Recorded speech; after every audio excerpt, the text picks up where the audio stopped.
Jennifer Sheldon, Chair of the Lansing Board of Appeals. And I'd like to open the meeting on Tuesday, January 29th, 2019 at 6:32. All those in favor?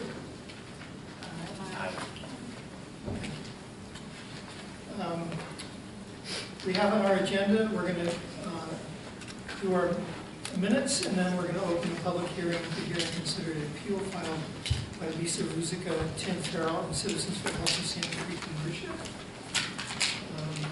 So we have a stenographer tonight. Her name is Beth Lucy, and she's going to record the meeting, and you'll be able to get a copy of her transcript.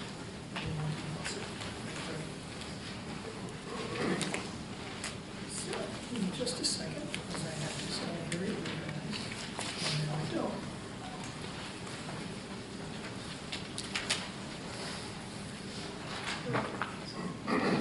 Yeah, I need a motion to approve or deny the minutes from last week, last month. I'll make a motion to approve the minutes from December 18th, 2018. I'll second the motion. Linda Herman. All those in favor? Aye. Thank you. I'd like to welcome a new member of the board, Melanie Malone, as a new alternate. And, the variances for this evening were published in the African Journal, which required the law for the application and notice of the hearing. I'd now like to make a motion to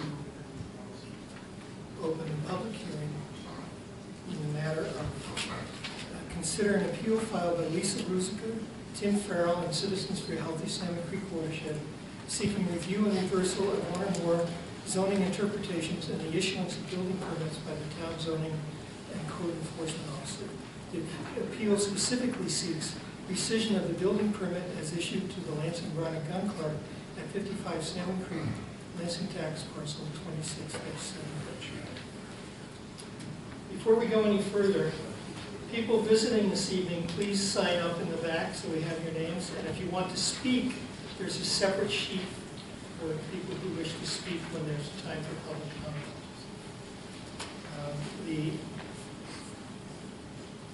The way we're going to proceed with the meeting is that the applicants, the people who filed the appeal, will speak first. Then Mr. Day will speak, and then attorneys for the gun club will have an opportunity to speak if they wish.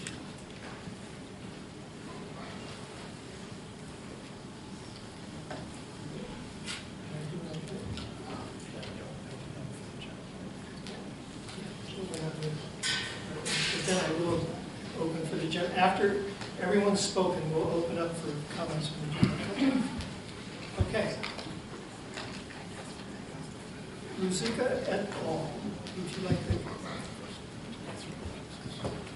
Oh, sorry. It's pronounced. I'm sorry. It's pronounced Ruzica. Okay, thank you very much. And my lawyer's here. He's Okay. now open. I forgot to do one thing. Is there two things actually? So that one papers.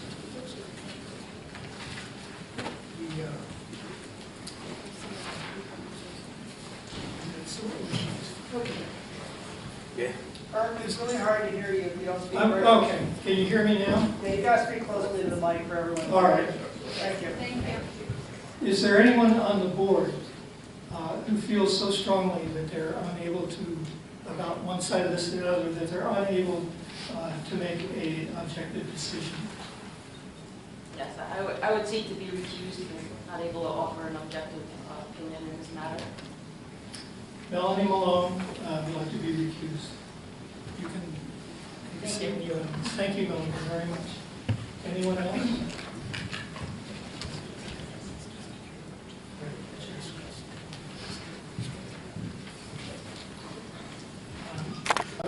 All ZBA members and their alternates, the public remarks from December 18, 2018 are not to be considered in the appeal or review, and that the determination and deliberations of the ZBA will be limited to the proper record and public hearing only, and each member should agree and assent on the record. Linda? Yes. Yes. Yes. Yes. And I assent as well.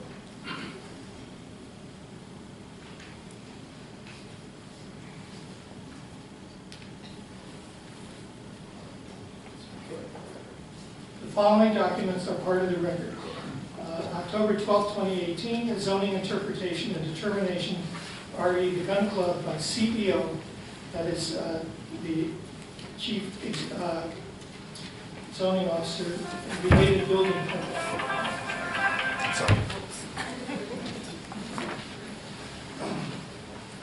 The second document is the application for appeal of the CEO's determination of October 12th from Lisa Ruzicka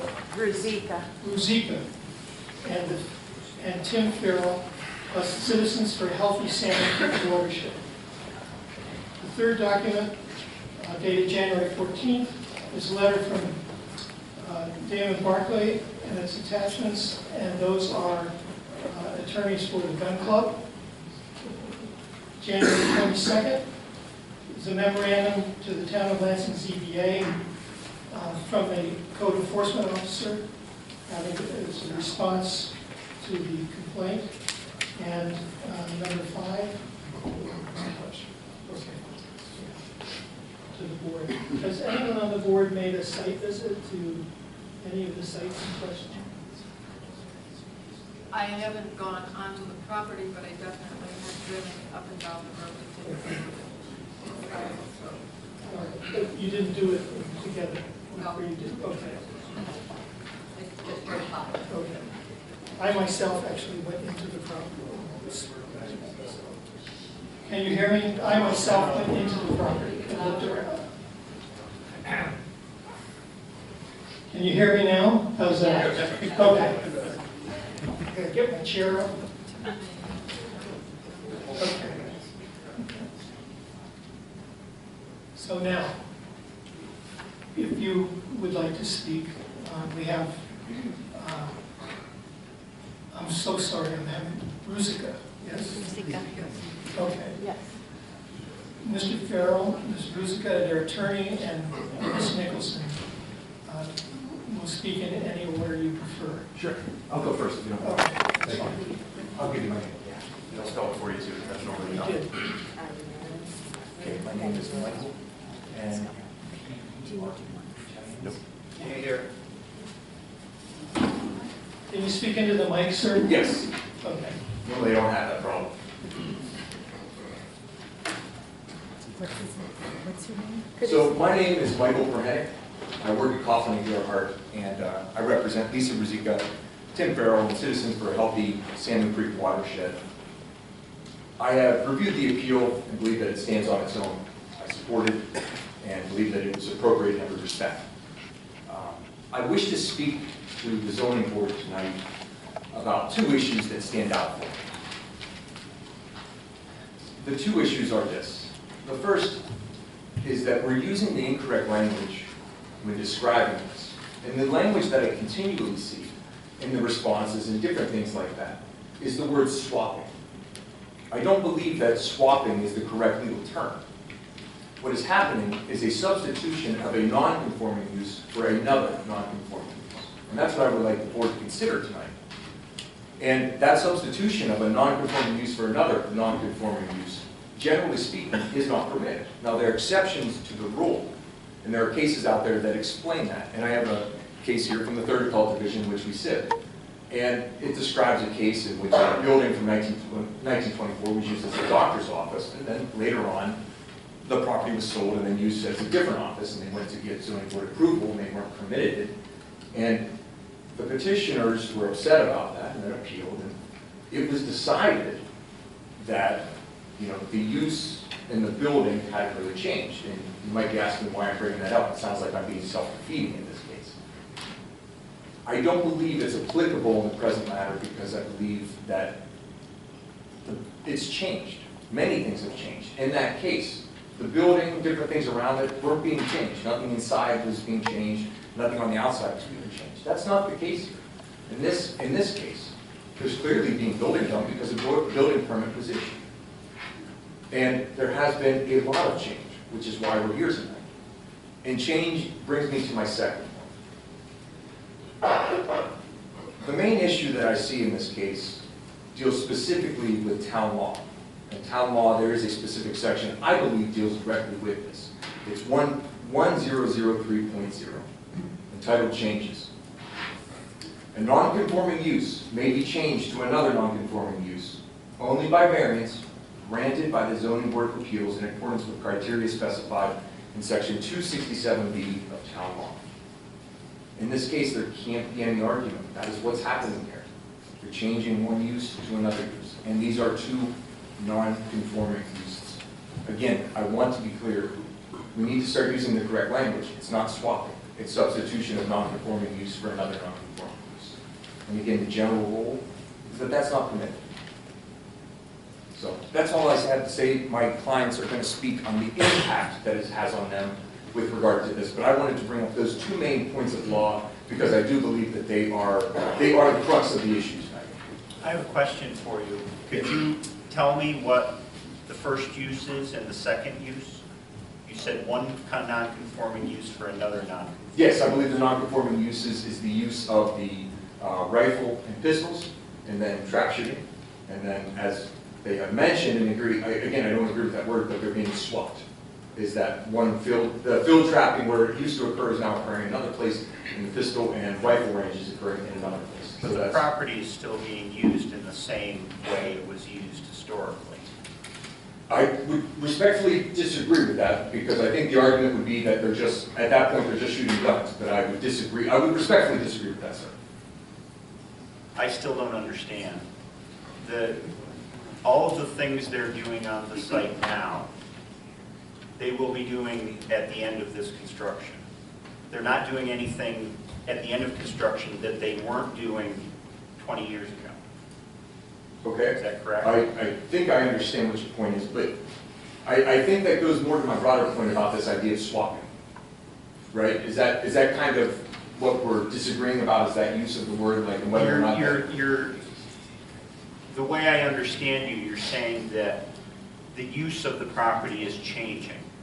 No, I'm not saying that. You said one non-conforming use for another non-conforming use, which implies to me that the two uses are different, use one and use two. No, I don't believe that's a correct assessment of what I'm saying. What I'm saying is that both uses are non-conforming. And they're substituting one for the other. I'm trying to understand why you think that one use is different than the other.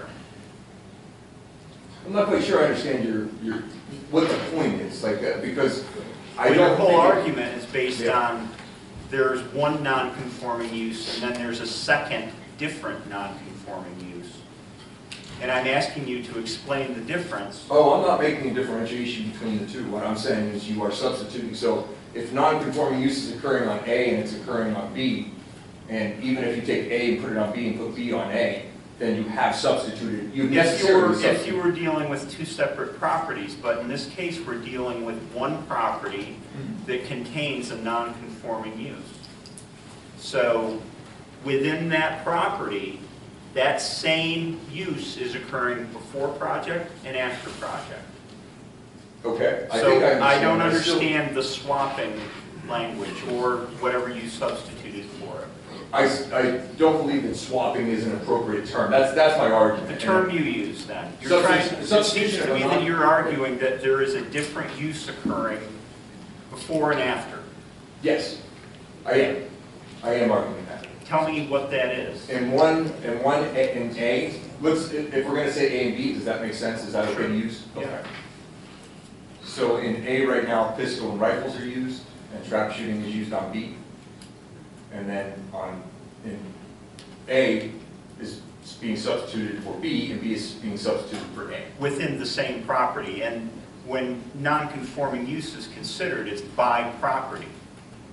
It's by the property. Well, I believe it's based on the zoning of it, based on the A and B in the property, because Yeah, Property isn't split zoned, it doesn't I say understand. B is woodlot and A is shooting range. Understood. I think I understand your point. My main point is that it is still a substitution of a non-conforming use. Okay. I hope I answered your question. I apologize if I did not. So. Any other questions? Thank you, sir. Okay, thank you very much. I appreciate it. Mr. Lee, Sure, with us. I would be happy to share the case that I discussed during my speech. I'd be happy to share that with you. I only have one copy. I apologize. I wasn't sure how many I should bring. Just, you can leave it right on the table there. Sure. And the town law that I noted was specifically on the, well, I'll just leave a copy here. I have the document with me, so I'll leave it. So I'm not sure the count, but let that be entered as, I could ask that they be entered as exhibits if that would be appropriate. right, well, they should just go as addendum to the appeal.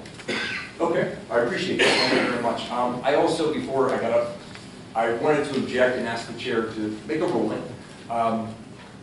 We believe that it's appropriate for the code enforcement officer and ourselves as the appellants to speak in this case.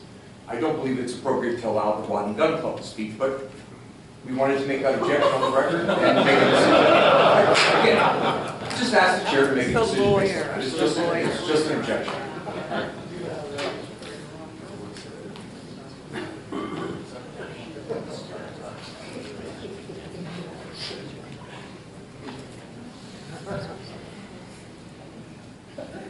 I think that we're going to let the gun club attorney speak because they're the landowner. Yes. You know,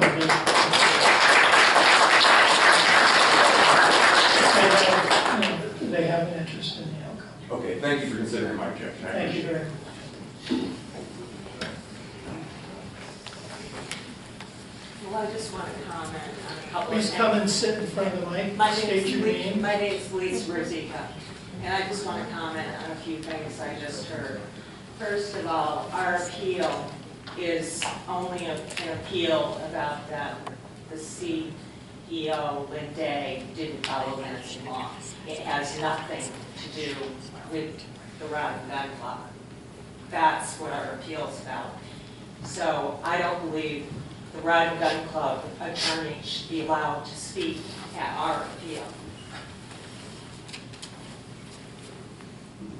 I don't understand why he has standing. It's got nothing to do with the Rod and Gun Club. This is about Lynn Day not following the town laws in overstepping his jurisdiction and giving that building permit unlawfully without going through proper channels, without getting a variance from this board.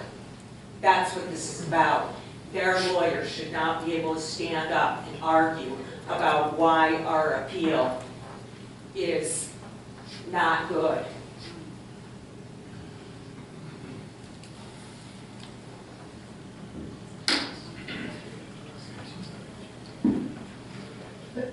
We've made the decision to He allow should the, get 3 minutes like everybody else.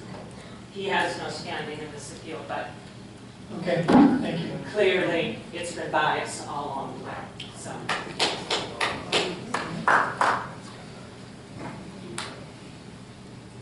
Also, I want to comment on non-conforming land use. They have expanded that area. When you're non-conforming land use, you cannot expand.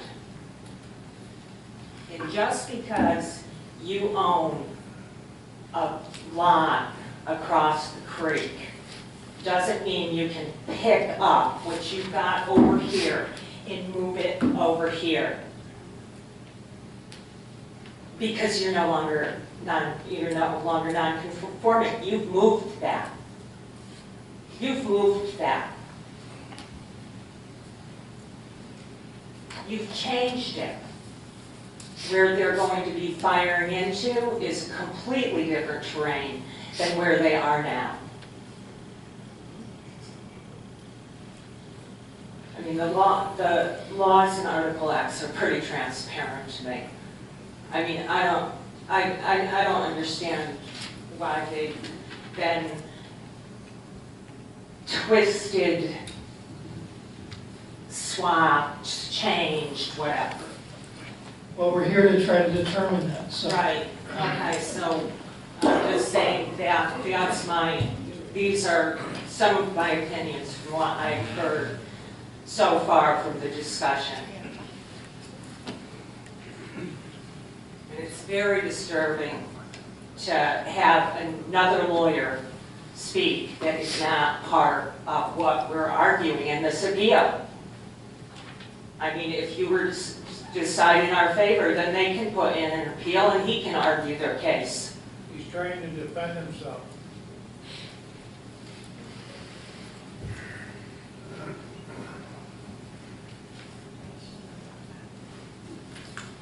This is what I was going to say. Or this is what I was saying. My name is Lisa Ruzicka. I am employed as a quality assurance auditor for a pharmaceutical contract laboratory. We are in the business of saving lives. With scientific expertise in the bioanalytical field, we follow standard operating procedures, which are essentially our company laws. These SOPs are based on FDA guidance and regulations. We don't twist or bend the SOPs or regulations to meet a client's special interests or to make our own work easier. Sometimes the law may not be entirely clear to us, in which case we choose to cover everything we think that law may be directing us to do. Our appeal is simple. The code enforcement officer, Lynn Day, did not follow town law, specifically laws Article 10, such a transparent law. I am obviously a science believer. Therefore, lead must be mentioned in the appeal. I believe if the Rod and Gun Club expands their trap shooting, and I did use the word expand, and they've also segregated things by not going through town law. I believe if the Rod and Gun Club expands their trap shooting ranges within 500 feet from Tim and my home, the lead dust in the air, the lead dust collected on the ground that we track in our home, and the lead seeping into the groundwater, and there was never an environmental assessment done, could become detrimental to the health and the quality of our lives. There's undeniably much scientific data to back up my fears. If our appeal is denied, I will be forced to abandon my hobby so a handful of them can continue to have their hobby, which ruins our environment. Our environment. Will be forced to abandon my hobby growing organic vegetables. It will be necessary to find new homes for our beloved pets. We will stay inside on the north side of the house to protect ourselves from ricocheting bullets. Lead shot can travel up to 770 feet, more than 500 feet. To protect our hearing, we will have to wear the same protective headgear inside our home as the trap shooters wear outside. We will be robbed of our restful weekends and our back porch barbecues. We ask the ZBA to rescind the unlawful building permit approval. Thank you. Would you please give us a copy of your statement? Yeah. Okay, Do I give it to you guys? yes, thank you. And that should be also an addendum to the bill.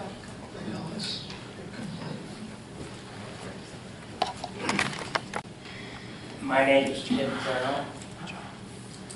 In 1999, Lisa and I bought our home at 101 Salmon Creek Road for $41,500. At the time, it was assessed for $20,000, worth every penny.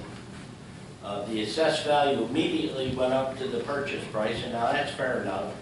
We put our blood, sweat, and life savings in it, planning to retire and spend our golden years there. After our assessment was raised this last time, we appealed, stating that the track range was being built 500 feet from our house and would surely reduce the value of our property. The assessor agreed and said that if the track range were moved, we could revisit our assessed value. To imply that the movement of the Rod and Gun Club's track range to under 500 feet from our yard will not reduce our property value, as Lynn Day suggests, is ludicrous. As long as we've lived here, the Rod and Gun Club's rifle range has been just beyond our yard, and while the shooting can be quite loud, it's relatively infrequent. If the RGC moves its track range 500 feet closer to our house, it will be quite a different story. When shooting track, shots are constant for an extended period of time. 9 till noon Sunday, 4 till 7 Monday evenings, with a plan to shoot Saturdays. This represents a major hit to our quality of life, which is also a property value and deserves some consideration. Maybe not in your deliberations tonight, but certainly in any future decisions you make in this matter. The approach of the RGC in seeking approval from the planning board, then withdrawing their application when they encountered resistance, deciding to go alone without the town's approval, meeting with resistance there, applying for and receiving a permit under questionable circumstances while never talking to us as obviously interested parties. I think that stinks. I've always considered the RGC to be good neighbors, and I thought that they felt the same way about us. Now, I would ask the ZBA to rescind the building permit issued to the RGC and allow them to pursue their goals by going through the proper channels. Thank you. Thank you. Do you have a copy of this? Thank you very much.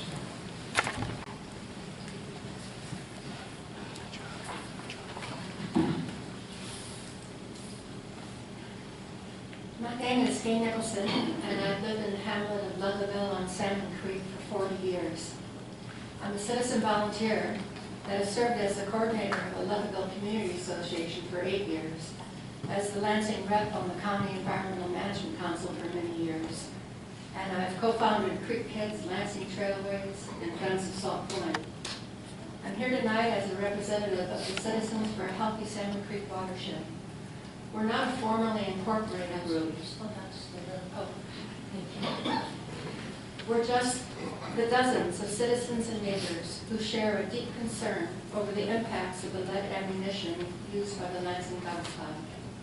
We're the people who have signed the petition that's included in the appeal attachments, written letters to the editor in local papers, spoken up at town meetings, and helped alert others to the environmental harms caused by the negligence of gun club members and their guests. I've known about the lead shot going into Salmon Creek for decades, and when I was director of the Finger Lakes Land Trust in the 90s, I tried to get the DEC to address the problem of lead poisoning of wildlife in this Class A trout stream that empties into the lake next to one of Audubon's important bird areas at Salt Point. We were hopeful that the EPA would finally put a stop to this abuse of our local ecosystem, but the gun club is attempting to take advantage of EPA's disarray under the Trump administration to get away with the creation of a second toxic waste site in Ludlaville across the creek from their first hazardous waste site. We wish to remind the members of the Lansing ZBA that although this appeal is based upon specific parts of local town law, as stated earlier, involving the expansion and movement of non-conforming uses that are very different in nature to brand new parts of the site in question. So even though this appeal is based on specific parts of the town law, that does not mean that ZBA members are not allowed to think, observe, and understand the full impact over time of creating a new trap field for lead ammunition in the Salmon Creek floodplain. When we are confronted with complexity and ambiguity surrounding our decisions, we can rely upon our core values and the clarity that comes with taking a systems view of the entire issue. By connecting the dots, we erase confusion and are guided toward our shared values of good stewardship and justice. We would like to raise a few issues in rebuttal to the letter sent to you by the gun club's attorney. First, they have argued that our appeal is moot because they have hurried to build their new trap fields before this hearing could occur. As you know, the Lansing code officer wrote them that anything they built would be required to be torn down if the ZBA rescinds the permit, and that they proceeded at their own risk. They also argued that they were allowed to proceed with construction after we filed our appeal, and that no stay upon appeal was applicable. Please forgive us, ignorant citizens, but how else were we to interpret this paragraph on page 27 of the New York State Department of State Zoning Board of Appeals Manual by James Kuhn? Quote, clearly these cases are consistent in interpreting a stay to mean a return to the status quo, as it was before the action appeal was taken. This being so, it is not possible to flatly say that construction under a permit will be allowed to proceed during an appeal. It might be allowed to proceed. It depends on what action is appealed. If it is the issuance of the building permit, then the appeal requires a return to the status quo before the permit was issued. Construction under such circumstances could well violate the zoning ordinance. If the appeal is over revocation of the permit, a return to the status quo before the revocation could mean that construction may continue, unquote. I think the manual is quite clear here. Our appeal is against the action of issuance of the building permit to the gun club, and therefore the town of Lansing should have stopped the construction and has every right now to order the removal of all new structures on the site. We also want to challenge the false narrative the gun club's attorney has created around the notion that the club is following the EPA's order. They were given several choices in the consent order: stop shooting trap, switch to steel shot, put up a shot curtain to collect the lead, or move the trap fields if they could find a suitable site and had a viable plan for cleaning up the lead on an ongoing basis. The consent order specifically expressed doubt about the possibility of their being able to find a viable site on their property that wouldn't have the same problems of contamination as their current site. Our letters to the editor and media statements have continuously emphasized the option of switching to steel shot, like other gun clubs in our country have already done. Clubs that use steel shot buy it in bulk and sell it to participants in their shoots. It is very affordable compared to the huge environmental costs they are imposing on the health of people in Ludlow and downstream, our local wildlife, and taxpayers who will eventually be handed the bill to clean up after this toxic hobby of the gun club. The gun club is not being forced by the EPA to move their trap fields. They have other options. Finally, we challenge the absurd analogy made by the gun club's attorney under Article 10 that moving their trap shooting fields to the other side of the creek is the same thing as moving a cold cereal aisle inside a grocery store to another part of the store. This is funny enough to be material for a comedy skit on Saturday Night Live. Or as our friend John Berger dubbed it, the Fruit Loops defense. Clearly, shooting 3.5 tons of lead shot every single year into our neighborhood is not some harmless and benign activity. scattering 36 million pellets of lead ammunition into a steep forest hillside and across a floodplain every year has implications for our shared future. It seems pretty clear to us that the Gun Club has no intention of following through on the consent order's requirement that they clean up the lead every 5 years. It's a physical impossibility on the new site. You've seen our maps that we submitted with our appeal. They couldn't do it without creating an erosion nightmare for the creek. I think they are counting on state and federal agencies turning a blind eye to their activities. And they are counting on local governments being cowed into passive inaction and complicity in creating another toxic hazardous waste site. Our zoning board of appeals can prove to them that the taxpayers and voters in the town of Lansing are more than competent to understand the full system that is at risk in this decision. Thank you. Thank you. Can you leave a copy of the statement? Just a minute, please. Are there any questions? Any questions?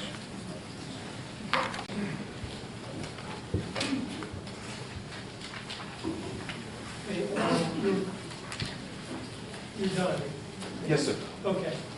Great.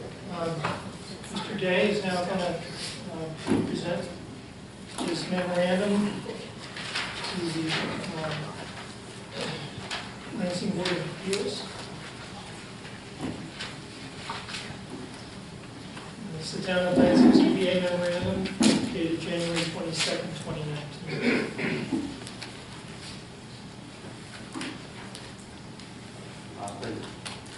Can you hear me? Yes. Please state your name.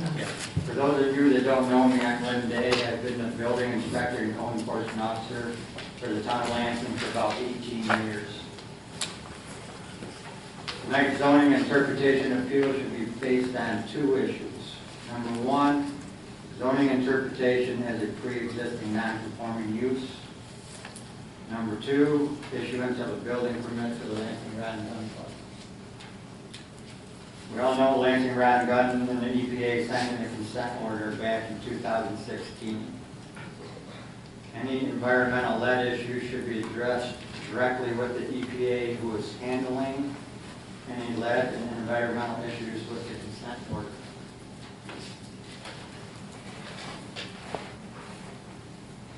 The Town of Lansing Land Use, Article 11, Section 1000.1 gives the code enforcement officer the power to make and issue rulings and determinations and conduct inspections of buildings and premises as necessary to carry out the enforcement duties of this ordinance. So I'm going to jump down to my interpretation of Article 10 as it applies to the zoning and building permit application. Non-conforming uses, the intent. The intent of Article 9 is or Article 10 is to provide for the use of land, buildings, and lots that do not comply with the regulation of this ordinance, and to set forth the circumstances and conditions under which such non-conformity may be continued. 1001.0 continuance.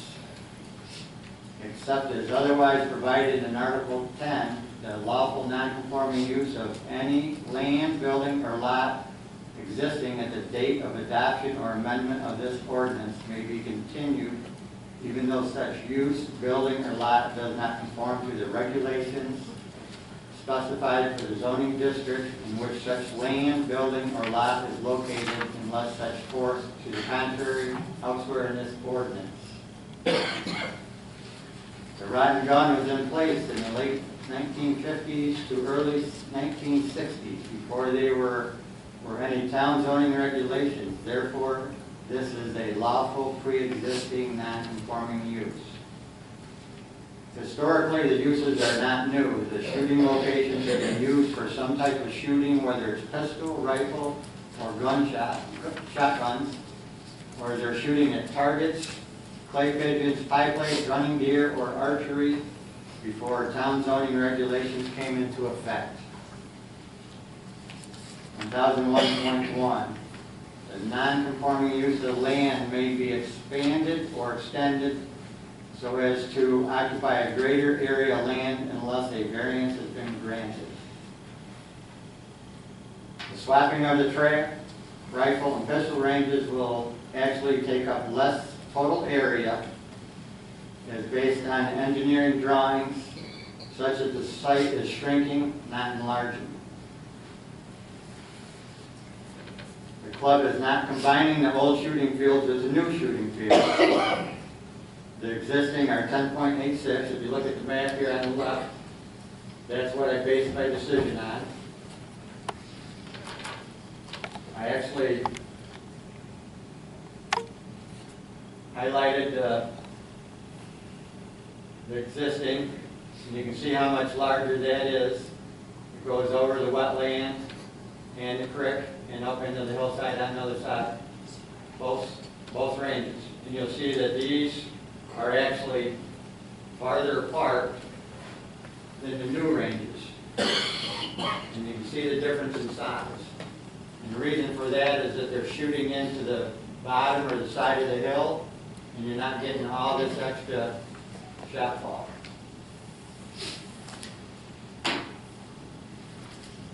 $1,001.2.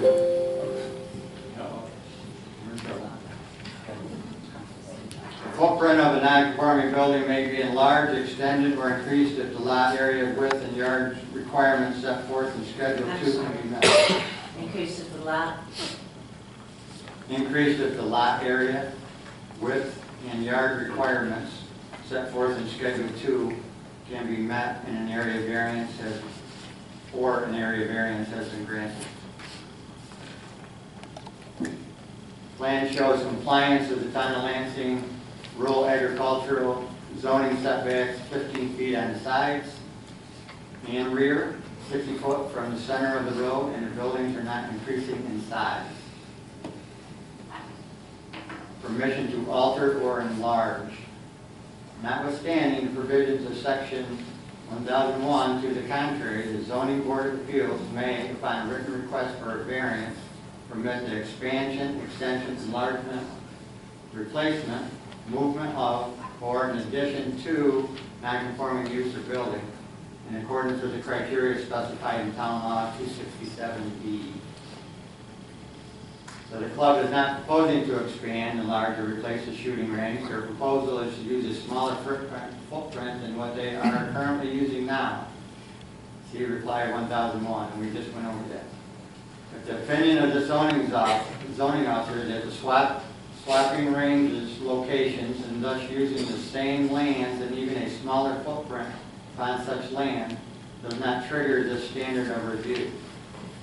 Plans do not call for the use of any portion of their 113-acre parcel that had not already been in use, including for shooting. The club will be using the same land areas after these plans are implemented and will be in use for decades. And that was attachment G, and unfortunately with the battery running low, I don't know if I can get to that. Lynn, can I ask a question? Yes, you can. Back in 1001.2, the footprint of a non-conforming building may be enlarged, extended, or increased. It doesn't mention relocated, which is what is happening with the buildings associated. Where were we at? 1001.2.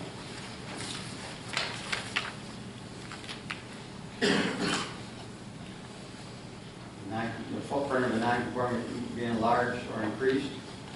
That's correct. But the Rod and Gun Club is relocating, right? I don't consider that a relocation because they're taking up the same area. And even though they're moving from this side of the cliff to the other side, they're still in the same area that they've always used.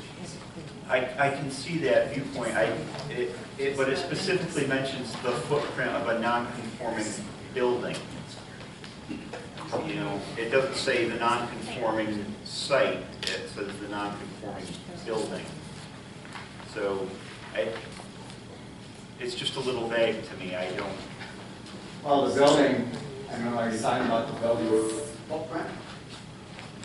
Yeah. Or In other words, if they were expanding their clubhouse, as happened previously, that clearly falls under 1001.2 because they're enlarging that use. But in this case, they're picking up, in a sense, they're picking up buildings in one place and putting them, they're putting them over in a different spot. So that doesn't apply, that does not seem to be enlarging, extending, or increasing to me. It seems like relocation or... Well, and it's my opinion that if they can meet the setbacks, and they don't need an area variance, and they can meet the setbacks. It was just one thing that I wasn't clear on with the intent of the code, that's all. Can I follow up with a question? Looking at 1002.0, permission to alter or enlarge, part of that definition includes replacement or movement of, and you're, I just want to make sure I understand, you are not considering that movement of? Well, there's different ways of looking at movement up, and I was going to show you on that, but obviously we lost our battery here. Don't have a cord? But if you look at G, attachment G that I gave you guys, they're in the same area. So they've never changed. If they had gone over the road, over into another area, the 113-acre parcel that they have never used, and I would consider that a movement. But this isn't a movement. Basically, they're just swapping ranges back. Now, you can call the swapping a movement if you'd like, but to me, it's no different than you and Linda. You're in the same area here, you're just swapping, if she wanted to move, and you're just swapping chairs, it's the same area. You can, some people could call that a movement, that's not my interpretation of a movement. A movement would be something that they haven't used yet. Like on the other side of the Salmon Creek Road. That area has never been used for part of the gun club, as far as the shooting or anything. So if they had gone over there, I would definitely call that a movement or an enlargement, but not in the same area. Historically, they're in the same area, and they actually, years ago, up on that hill, they used to have archery. They had a course up through the rain, or up through the woods. So even to me, that's still part of that same area. So you're basically saying that constructing the new tract houses and taking the old ones down is not really a movement, not a relocation? No, they're not considered that a relocation, because they're in the same area. The use of the gun club is an overall use. It's not rifle and pistol range and trap shooting. That's still, the use is the gun club itself, not different, shooting events. That it's all part of the club. I think, if I could say, Can you speak in the mic? oh, sorry. I think that we're talking about an area variance when something is being moved. You gotta really speak right close to the mic. I think we're talking about an area variance when something is being moved, not a use variance at this stage. This is is what we're a talking about. use variance, not an area variance. There's nothing that doesn't meet the setback. But okay, we're looking at this as relocation, I believe.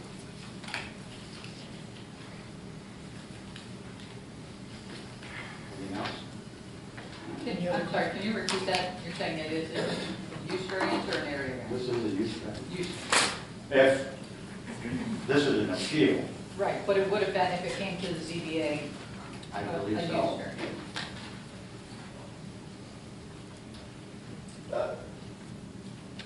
I don't know, I'm not worried about that because we're not at that stage. Right. The construction of the new buildings, though, because they met the setbacks, and it didn't require a variance. That's what you said. Correct. Okay.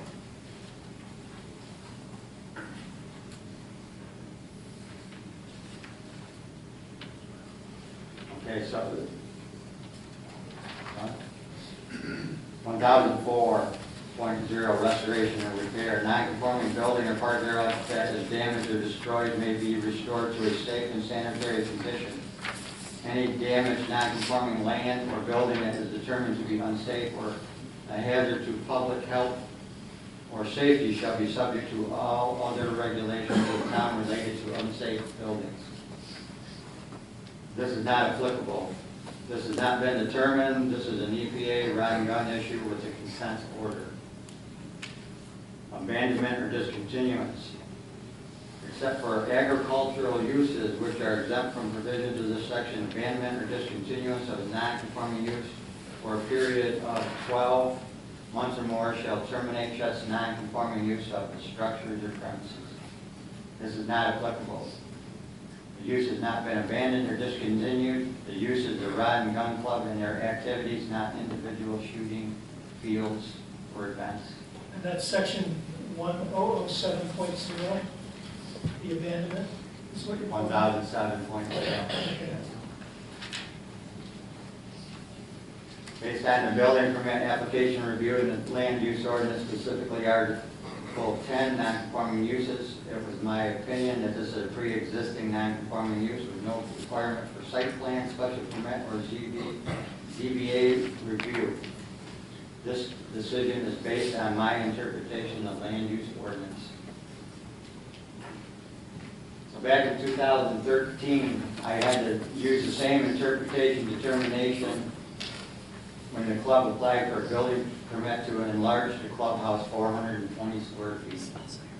It was determined that it was a non-conforming pre-existing use and that they could enlarge the clubhouse as long as they met the current setbacks that were set forth in Schedule 2 of the land use ordinance, which they did. They enlarged the building in the same area of land that the club already occupied, with clubhouse, storage, building, track, shooting field, and pavilions. The building permit was issued along with a certificate of compliance at the end of the construction. No one appealed that decision. We have the same situation with the current project. All they're doing is swapping the track pistol rifle ranges on the same land they are already occupied for years. Pre-existing non-conforming use. So with the building permit process, once I made the zoning determination, the next step was the building permit process. The process involved several agencies. T.G. Miller reviewed and approved the stormwater plans. The full project was reviewed. So not only did they get the maps, but they also got these books. I didn't give these to you guys because I didn't think it would mean too much to you. But it did to T.G. Miller. What are the books? The books are the stormwater calculations and things of that nature. Thank you. You can make those available to us. If we You can have them anytime. Okay. Yeah, they're right in the file. The DEC reviewed the full project and accepted the stormwater plans. That was attachment E that you received, and are assisting the EPA in any way they request.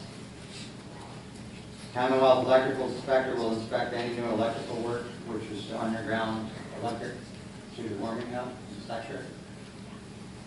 The EPA, the letter is not a building permit issue, but Ed Gusker from the EPA said in an email that the relocation of the track, pistol, and rifle ranges appears to meet the EPA order of consent.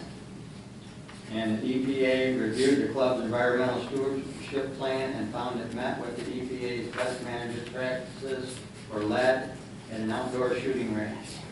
And that was your attachment I. At this point, I looked at our local laws that pertain to this building permit. Local law number 6 of 2009, stormwater and erosion control. The full stormwater plan was reviewed by T.G. Miller with the authorization from my department head, which is also the town supervisor, and the New York State DEC. When T.G. Miller's approved and completed any of their stormwater reviews from any project, they direct me to sign the MS4 acceptance form, which is Municipal Separate Storm Sewer Systems, the SWIP, the Stormwater Pollution Prevention Plan, I have to sign that as the stormwater manager. T.G. Miller cannot sign that because they do not work for the town. They're basically a third party. So then I send it back to the applicant, which then has to send the SM4 acceptance and notice of intent form to the DEC. Local law number 9 of 2016, flood damage prevention and floodplain management and construction local law. I checked with the New York State flood insurance rate map, which is called FIRM, and Tim Buell, the professional engineer for the club, plotted the wetland and floodplain boundaries from the Tompkins County GIS data, and also checked the same New York State FIRM maps. It was determined that the proposed warming up and trap houses are not in the floodplain or any wetland area. Local law number 3 of 2015 is the Town of Lansing Land Use Ordinance. I had already determined that the swapping of the track fields, pistol and rifle ranges was an allowed use, but I was also required to check the setbacks, and they met all the setbacks, which from section 504, schedule 2 of the land use ordinance. I also checked the DEC website for discharging firearms. The map is down now, but I actually measured it into their property line to where they're shooting the discharge from is 508 feet to the property line. So to the house, you're probably, I'm guessing, another 120 to 150 feet without going on the property. So they're well within the regulations of their shooting.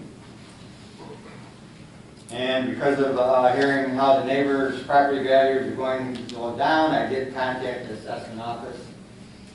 4 closest properties to the house to the gun club all went up in value from 2017 to 18. And all these were bought with the Rod and Gun Club already existing. And the assessment office did say they wouldn't know values would decline until things started to sell. But The assessor said what? the assessment office did say they wouldn't know if values would decline until things started to sell. Everything's based on data. So seeker handbook, type 2 actions requiring no review. 617.5 C19 tells me official acts of ministerial nature involving no exercise of discretion, including building permits and historic preservation permits, where issuance is predicated solely on the applicant's compliance or non-compliance with the relevant local building or preservation codes. For decisions where a permit or license must be issued if a set of circumstances have been met, seeker does not apply. The Lansing Rod and Gun Club building permit application meets all of our applicable local laws. No seeker review was required. After reviewing the building permit application, all our applicable town laws, the building permit attachment D was issued with a condition that the DEC had to accept a notice of intent and MS4 acceptance form before any construction takes place. The DEC accepted the plan November 13th, 2018, and that was in your attachment. So in summary, the zoning interpretation, determination, and building permit was looked at like any other application, probably even closer, due to everyone's emotions and concerns of this project. I looked at all of our local laws, reviewed the full project plans that the club turned in with the building permit application, had T.G. Miller and DEC review the plans for stormwater compliance. The EPA had already reviewed the plan. There was no segmentation. This project is part of the plan that I attached dated October 5th, 2018, attachment B. Segmentation to me is a common plan of development. This project is limited to the construction of a warming house, 2 trap houses, and the swapping of the shooting ranges. The project is not being split into 2 or smaller projects or activities occurring at different times. There is no segmentation.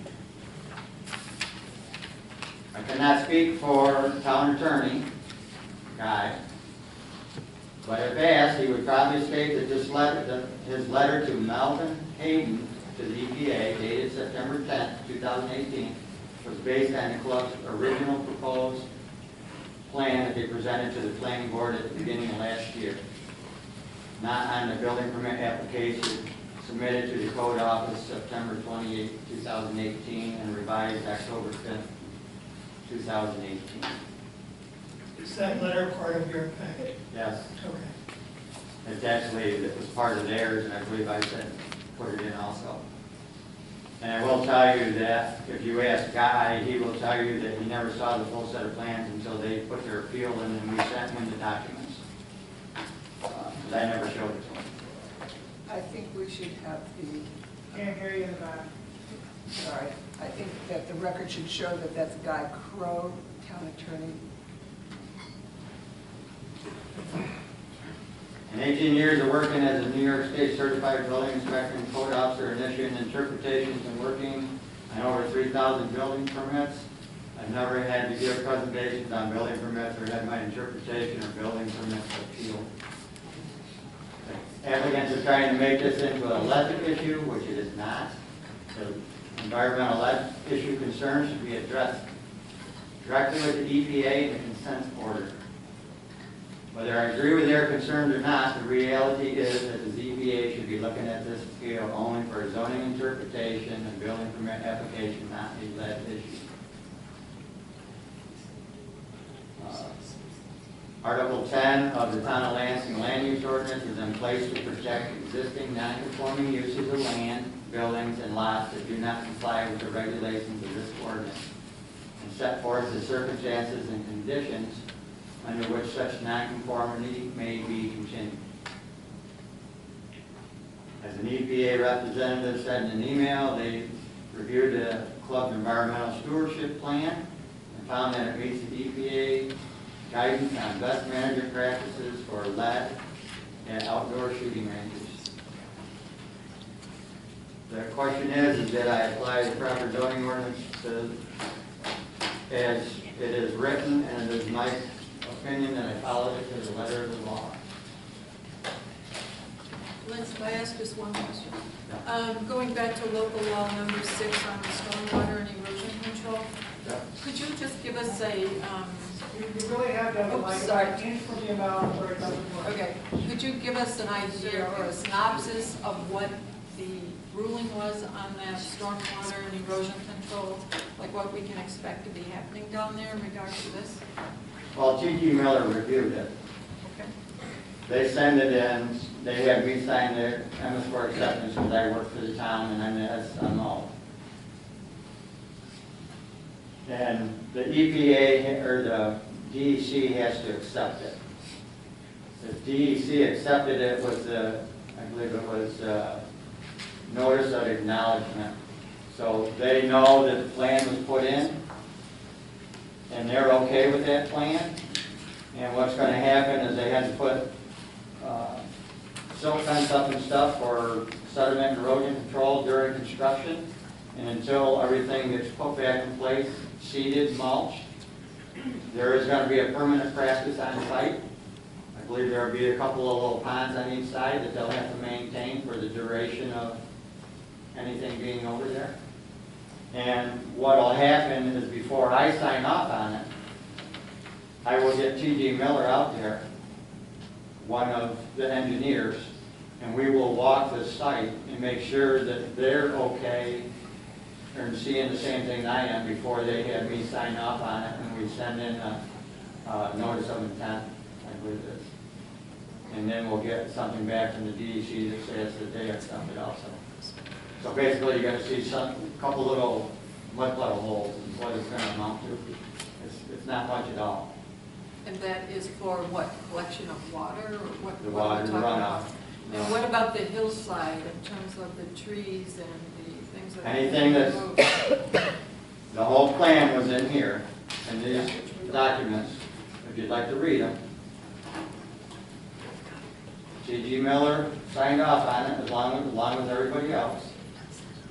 And there's no, in my opinion, once that is seeded and mulched, that hillside is way away from the wetland or the creek. And there's no possibility for that to run off into there. What was that? So then that excavation was part of the Speedy's permit? All of it was, yes. Yes. Okay. Yeah, all the tree clearing and everything was, I had to originally stop them because they got to this point that they were disturbing over 1 acre of land. So I had to put a stop work order on it until we got the stormwater and sediment erosion control plan, and they also turned in the building permit at the same time. I sent it right over to T.G. Miller. They reviewed it. They actually reviewed it twice. So according to the professionals that reviewed it, the slope is gentle enough that it will hold itself with just sod or seeding. They have no concern with it as far as the stormwater and erosion. T.G. Miller's been doing this for I don't know how many years. They've been doing the stormwater for us, at least since I've been here for 18 years. And they're very thorough, very thorough. And we've dealt with Tim Buell on many projects, and he's very good at it. And in fact, there's 2 projects going on right now that he's in the middle of, and he's doing the stormwater stuff. So it's all taken care of. Okay. Any more questions for Lynn? Mr. Chair, are we permitted as appellants to ask the code enforcement officer questions? Can we write them down if you're required? No, you'll have a chance during the rebuttal to bring up what you can address it to us.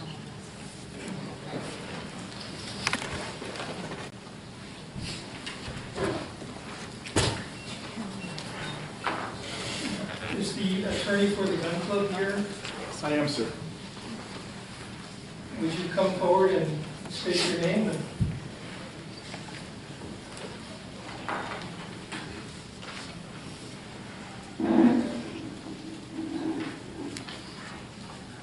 Good evening, Mr. Chairman, members of the board. My name is Andrew Leah. I'm with the Barclay Damon Law Firm, and I'm here tonight on behalf of the Lansing Rod and Gun Club.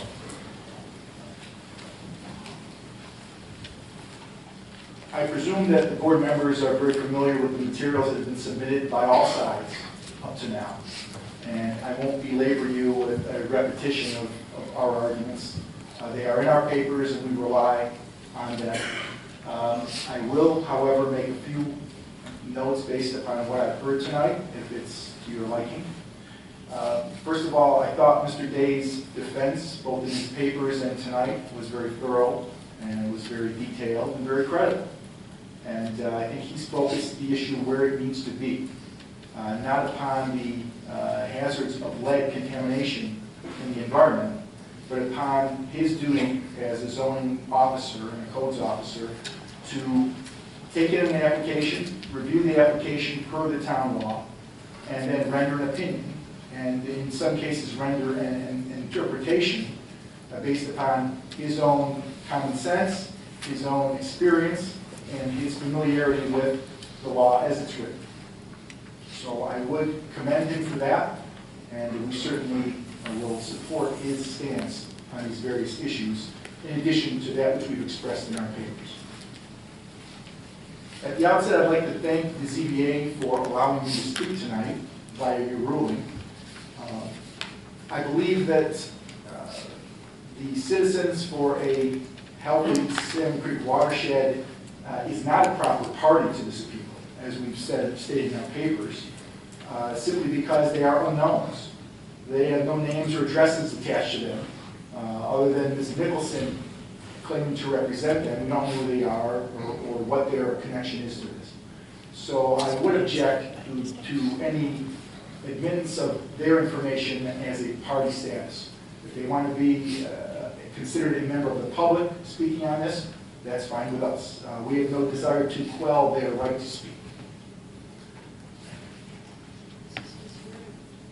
There was some mention made by Ms. Nicholson regarding the appeal and who in fact can stay action while an appeal is pending. And it is contained in our papers, but I would just simply note for the board that the Kuhn manual, the James L. Kuhn manual that Ms. Nicholson cites, is intended as guidance, loose guidance for ZBAs across the state. It is not law. It is not codified. What you need to do in those cases is look to the town law itself for direct instruction on what to do.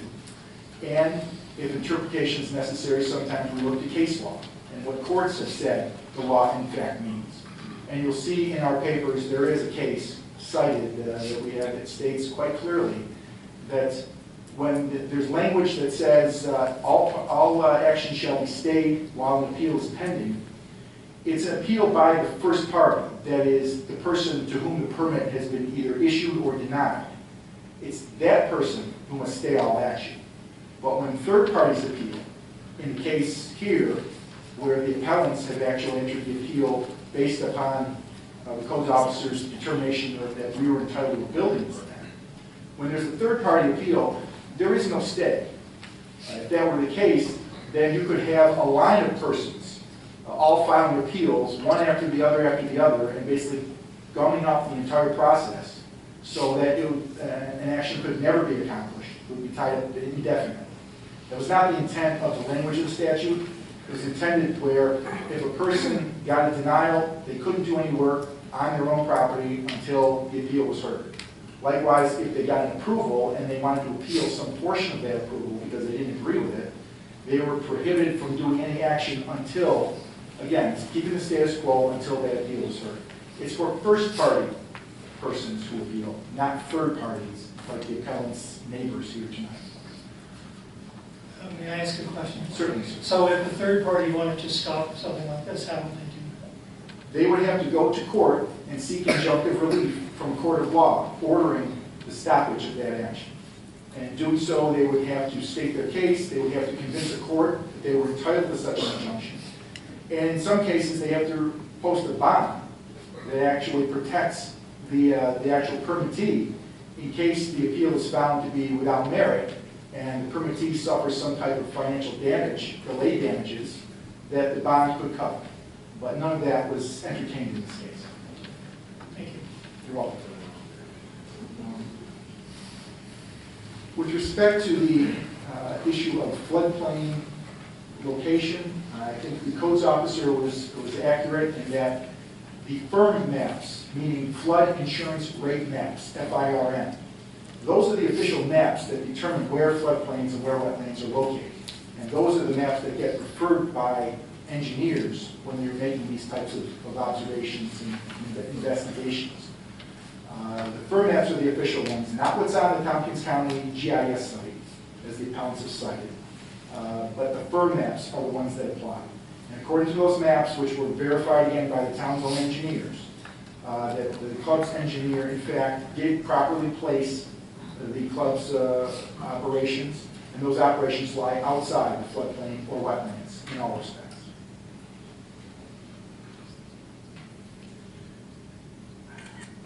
Finally, it's important to note that when the codes officer reviewed this, he did his best in interpreting what the law said, in drawing upon his experience, and he complied with the law. He did what the law told him he had to do in terms of seeking an outside engineer to assist, in terms of drawing upon stormwater expertise to go over some of these complex calculations. And you'll see that the stormwater plans that are submitted by the applicant, those books that were referenced earlier, are quite technical in nature, full of all sorts of calculations and tables and the like, that an engineer who's familiar with that is qualified to go over and approve or deny.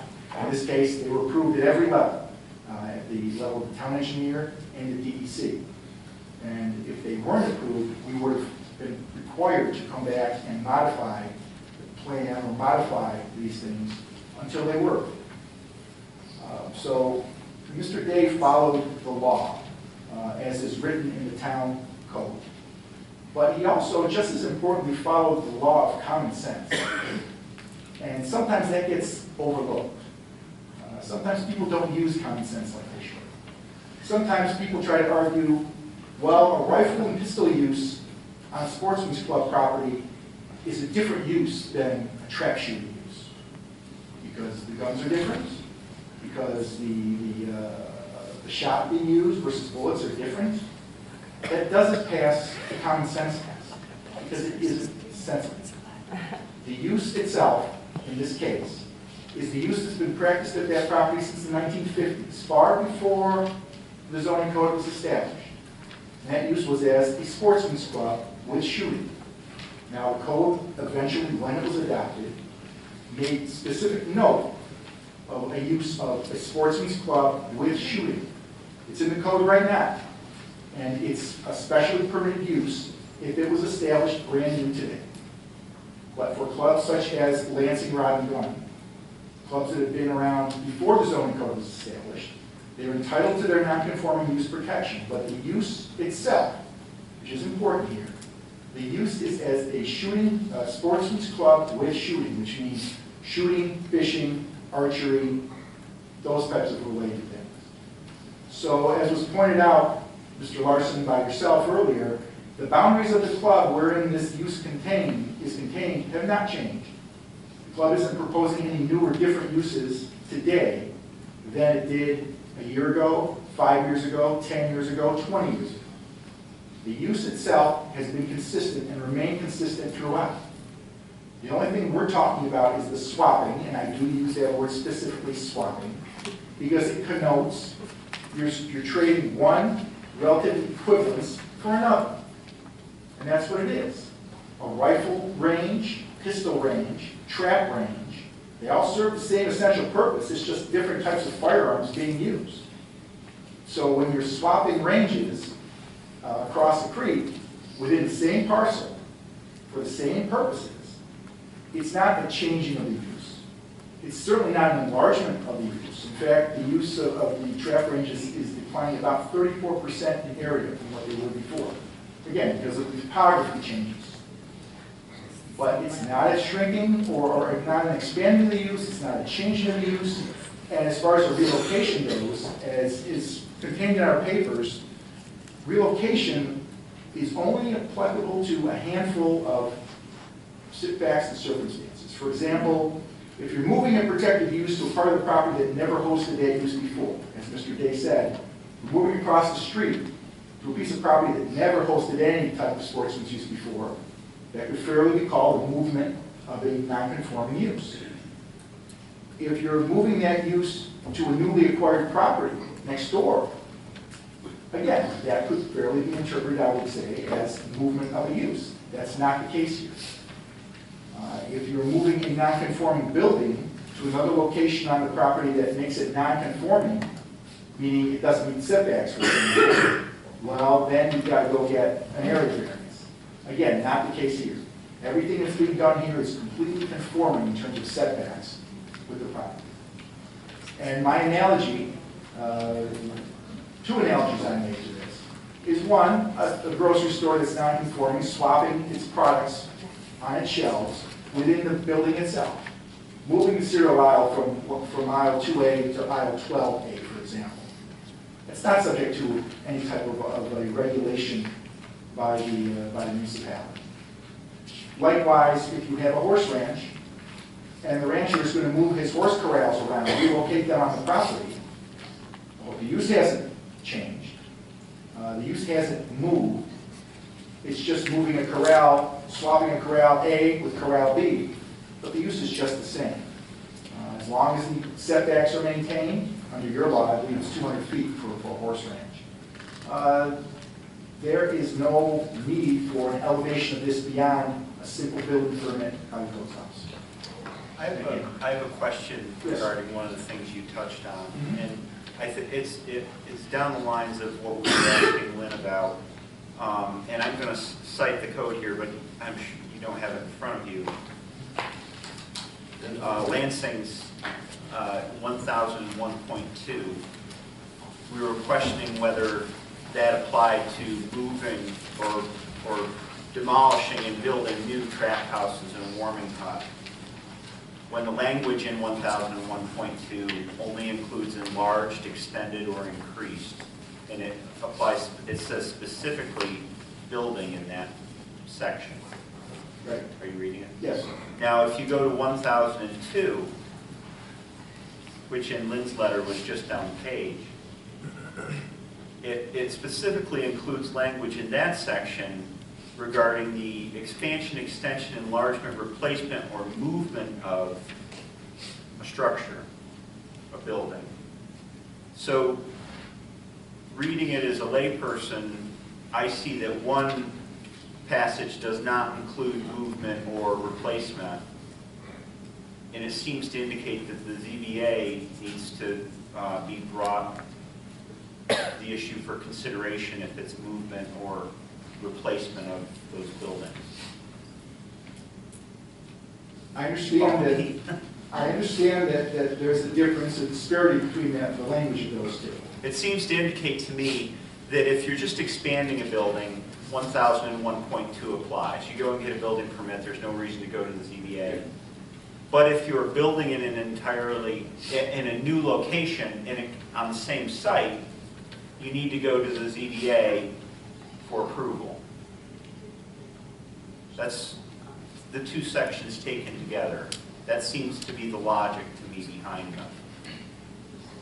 Well, I appreciate your interpretation in that regard. That's something the board has to discuss. I guess I was looking for a rebuttal of that, or your thoughts on it. I'm not here to argue against common sense. All right? I'm not here to try to convince you of something that's just ridiculous on its face. What I'm here to do is to say, if you look at the entirety of the matter, look at the context of this, look at the context of the use, property boundaries, the history of the use, and what's being proposed here, and the nature of what's being proposed here.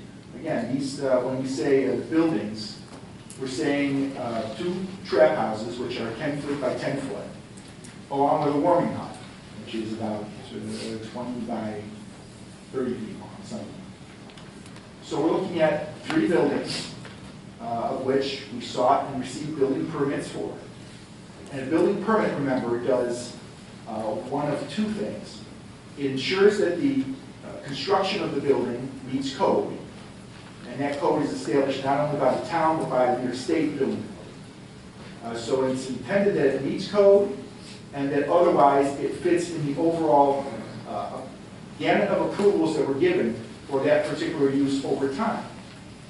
So if someone were to obtain an approval for a project of some sort that called for 3 buildings, and they now want to build a 4th building, the codes officer looks at that and says, well, you know, your building may meet code, but your building was not part of the approved subdivision, let's say, 10 years ago.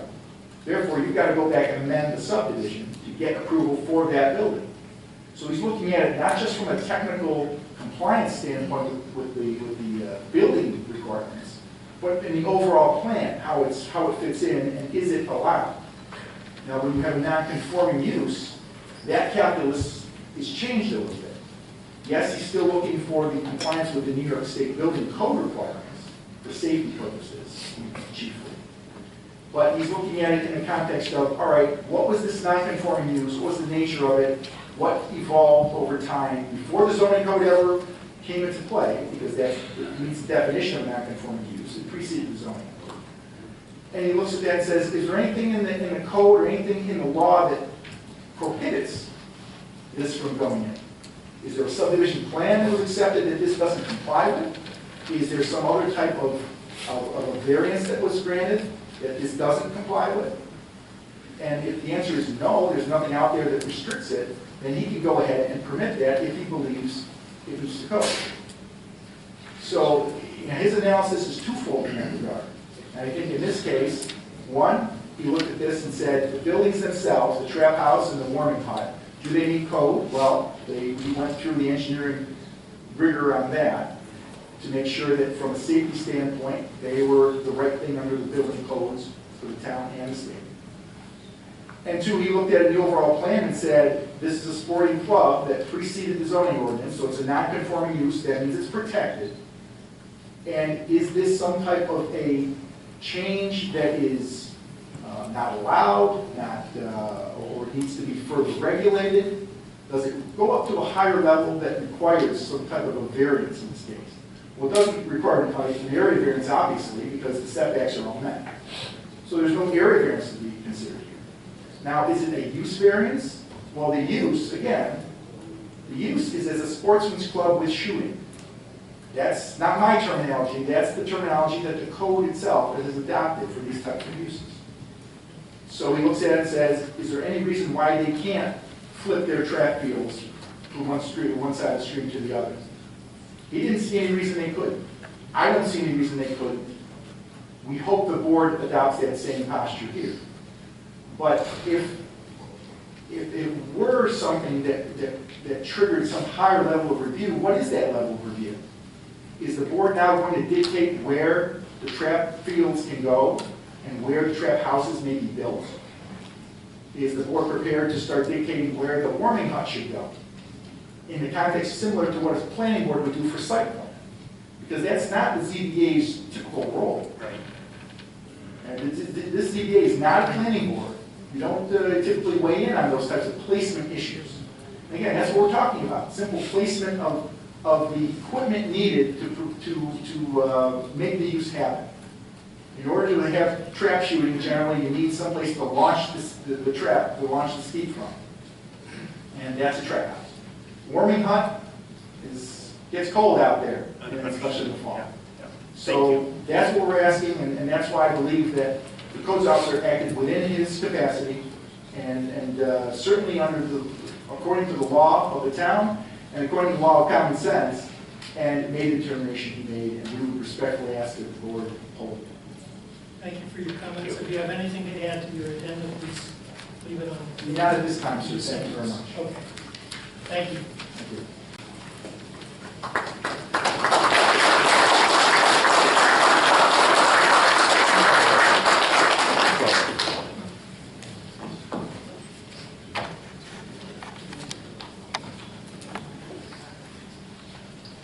I'm now going to open the meeting up to public comment for the people that have signed up on the list. If there's anyone else who wants to comment to be on the list, we have more. You'll be restricted to 3 minutes.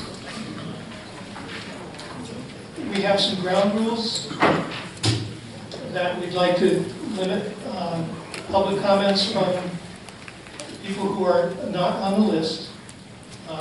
If you could refrain from applause, we appreciate it because we just have to move on. And none of the speakers should engage in any kind of defamatory talk about any of the other parties that we're listening to. If there is a problem, Mr. Ferris is here, and summarily he will help you find your car. Okay? Richard Leonard.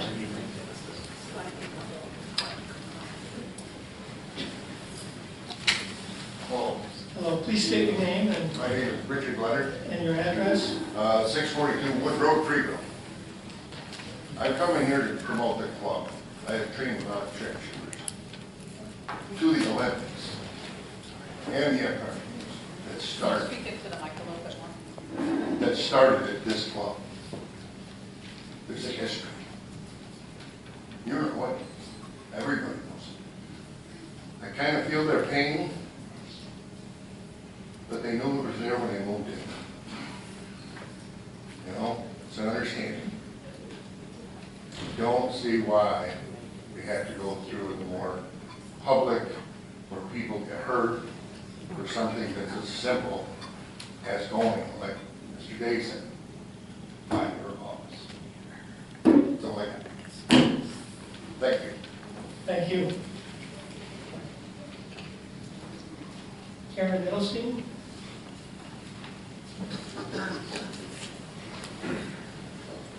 Can you call several names at a time? Sure. Karen Middlestein, the speaker after her is John Berger, Patricia Pryor, Amaretta Yang, Ruth Hopkins, and then there's more after that. We'll catch up.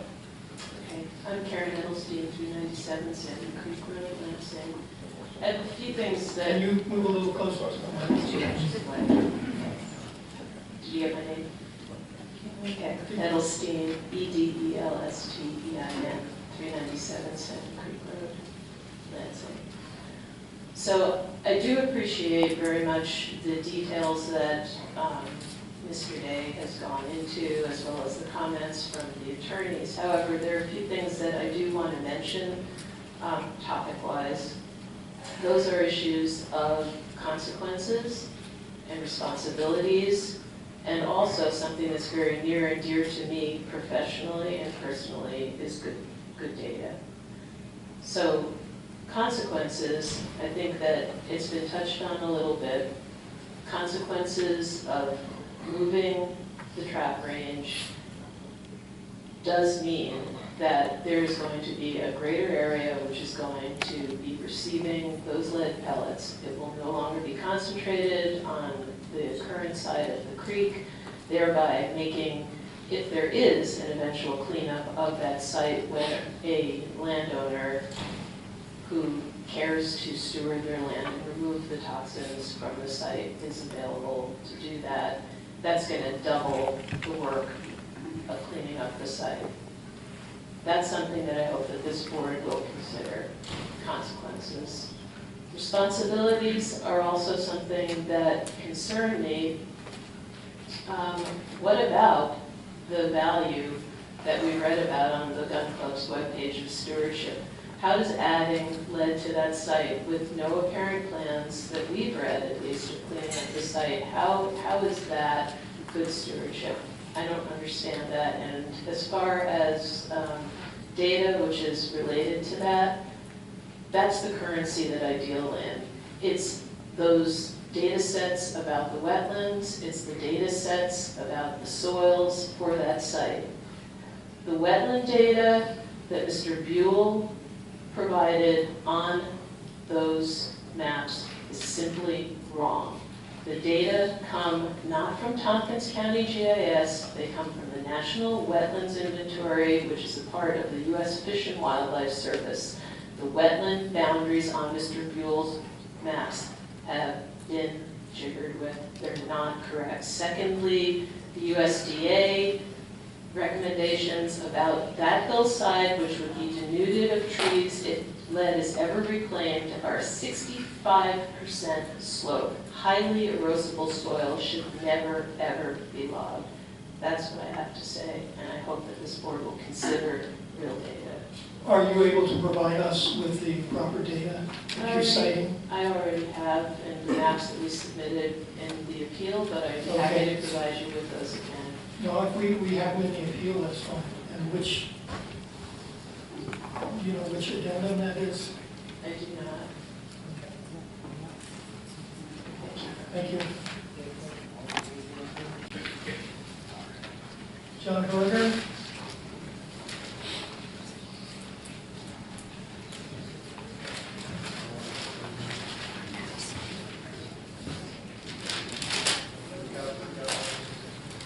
Good evening.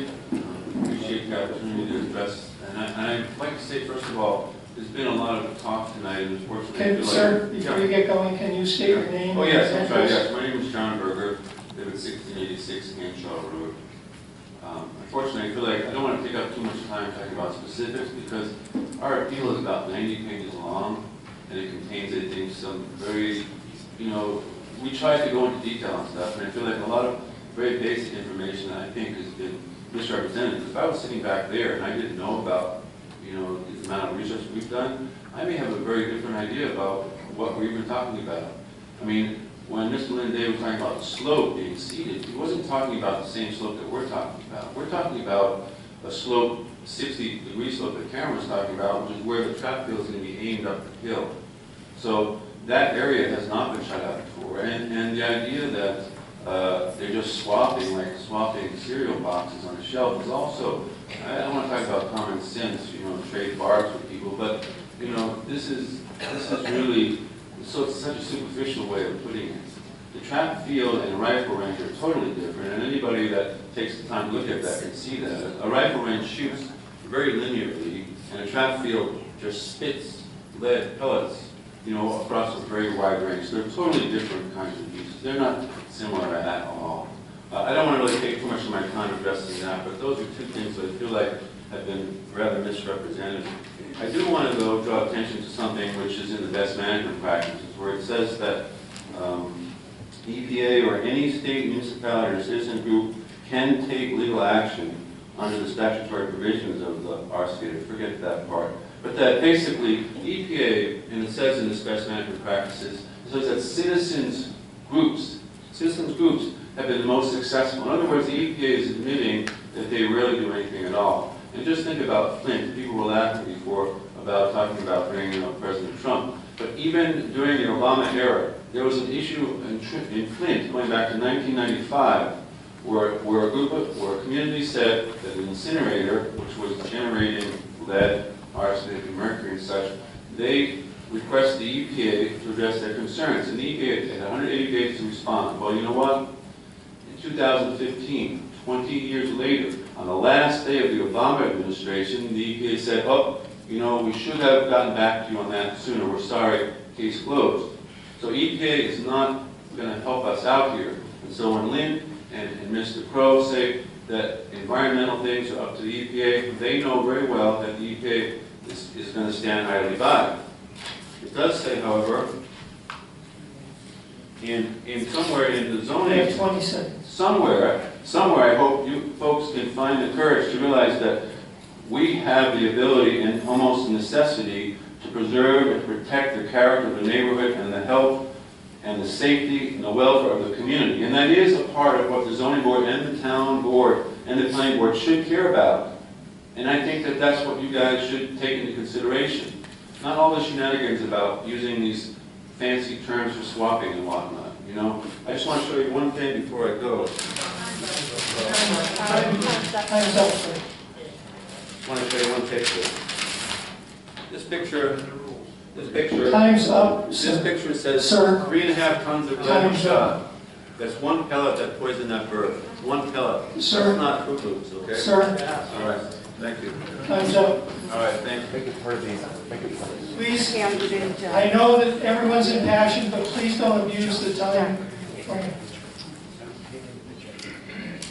I'd like to submit this. Sorry. Put it on the table there.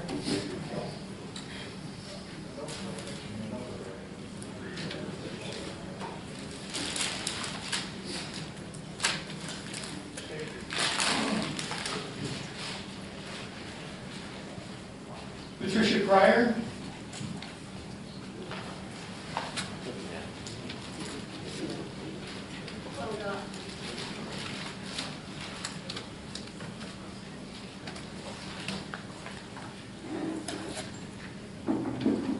Good evening.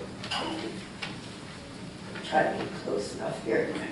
I want to thank the board for your careful consideration. I can see that you're all doing this issue, and I want to thank all the people who turned out. I'm really sorry to see this has become such a contentious issue here in Lansing. I originally moved to Lansing back in the 60s and taught down here at the elementary school. And I wouldn't be surprised if some of my former students are here this evening or some of their families. I moved to other parts of the county when I left Lansing and went to work overseas. But when I retired, I moved back here because I never forgot what a beautiful place this was and how much I loved the woods and the fields and the streams and the valleys. And I know that most of us probably that live here feel that way, whether we're members of the gun club or environmentalists in other ways. And I do consider members of the gun club to be environmentalists in a very, very sincere way. When I was growing up, I lived up here in upstate New York, down in Broome County, and my family hunted and fished, including me. I'm a hunter. And up until the point where my body began to tell me that I could no longer do it, I continued to hunt well into my adult years. And so at one point when I lived out here in the 60s, I visited the gun club at a time when they had like an open house and met some people that regularly participate out there. What I would like to leave with you tonight is a request that both parties to this disagreement go away from this meeting tonight and seriously think about the situation, that the members of the gun club think about, is there another alternative? I know that there's been talk about steel shot and lead shot, and that would be more expensive. Perhaps there's a solution out there that hasn't even been considered yet. And I don't know what it would be. I'm not suggesting there is, but who knows? Maybe it just hasn't been thought of yet. I would also like to ask that those of us who are not part of the gun club, think if there's, pardon? 20 seconds. Thank you. If there's anything that we could do to help the situation, perhaps there could be a town-wide fundraising effort to help the gun club make a transition that would be acceptable to everybody. So that's all I'm asking. Let's see if we can find a way to resolve this and still be the community that I think we are. Thank you.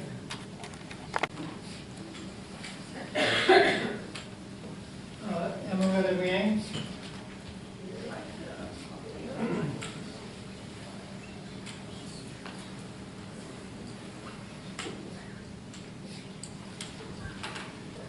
Please state your name and address. Hi, my name's Emma Yang, and I have a house at 40 Mill Street, which is right on the creek. 40 Mill Street at the bottom of the gorge, as it were, in Ludlowville. And I confess I'm really just becoming educated about this now, so let me just not try to repeat some of the things I've heard, but a couple of things I've just been impressed by as I'm getting educated by this, because I have been impressed by Mr. Farrell and Ms. Ruzika's statement, because if you want to talk about a certain kind of common sense, and I know I don't want to get an argument about what is common sense, but their statement really moved me and impressed me, because obviously they are the ones that are going to be most immediately affected by, I'm thinking about, what about their propane tank or something like that? Anyway, I was moved by what they said. And I'm a little bit downstream on the cliff is in the little falls that feed into Salmon Creek. They're right behind my house. When my husband and I moved into the house in 1983, he was a fisherman. He loved fishing, and he taught me a lot about fishing. So it was kind of neat to know there's a rod and gun club up the stream. And we both had, even though we're not hunters, we both respected it and sort of thought they would be naturally people who would be concerned about the environment that they were, participating in and making use of. So I respect them. So this is sort of a trial to see that it's become so contentious, because like Pat Pryor, I don't see why we can't have a discussion of the two sides. No disrespect to the lawyers, but it's hard for me to follow every detail about the ins and outs of the legal things. And I realize that there are good things to be said about that. They're trying to argue each side, but it seems to me that this issue about lead, well, okay, two things. One thing is that even though I am not current signatory to the Citizens to Preserve Salmon Creek, from what I've seen about their statements, I'm completely behind them. And I do live on Salmon Creek, just below the gun club. And the other thing, it's a lot to take in at once. The other thing is that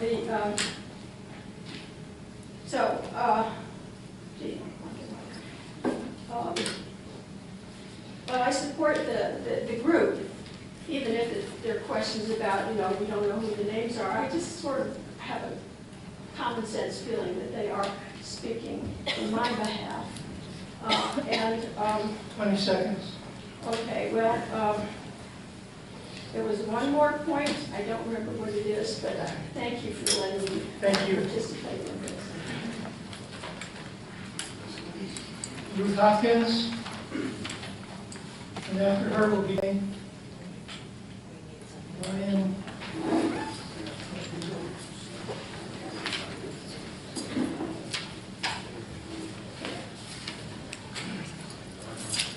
Hello, my name is Ruth Hopkins, a town resident and a member of the Citizens for a Healthy Salmon Creek Watershed. I've come tonight because I believe the town of Lansing. Slower? I want to get it in.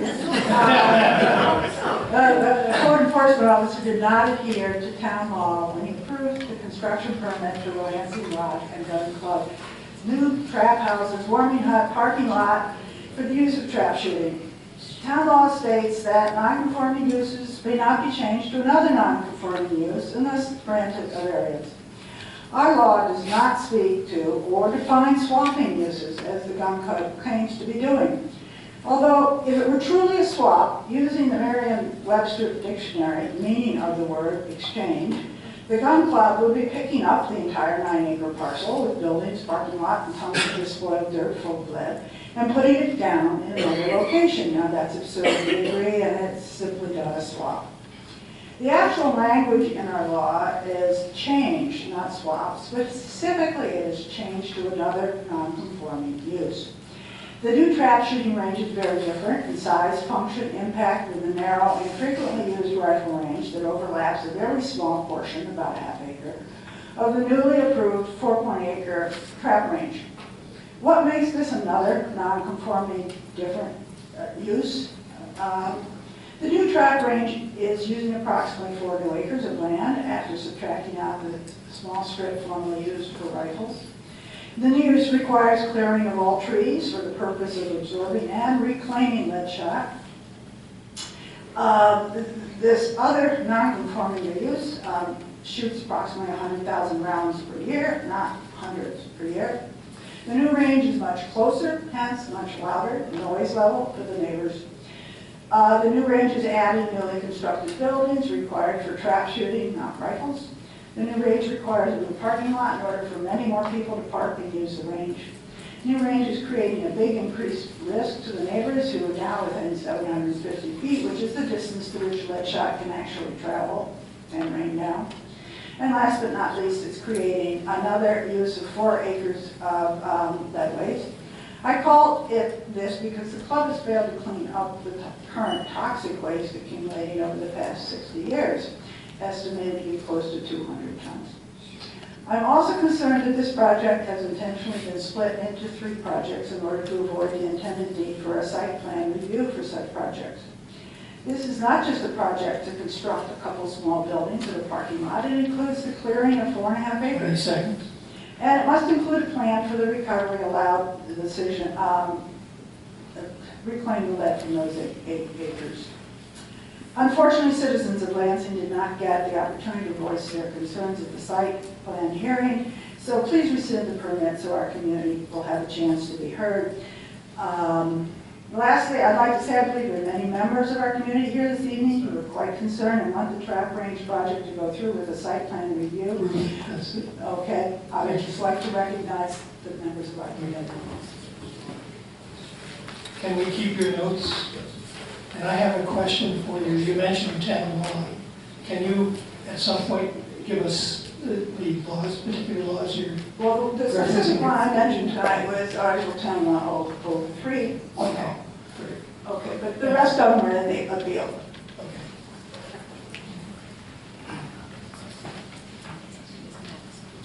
Burt Land?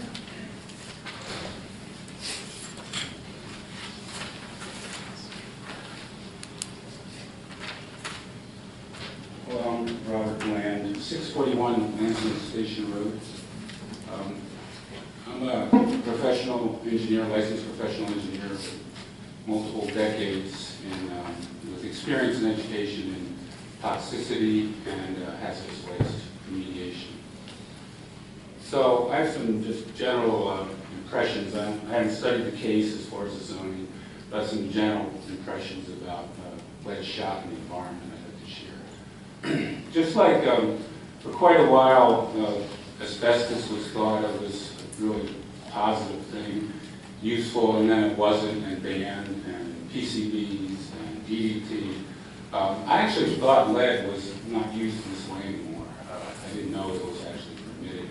Because in my experience with cleanups of indoor ranges and outdoor, it's very difficult, if not impossible.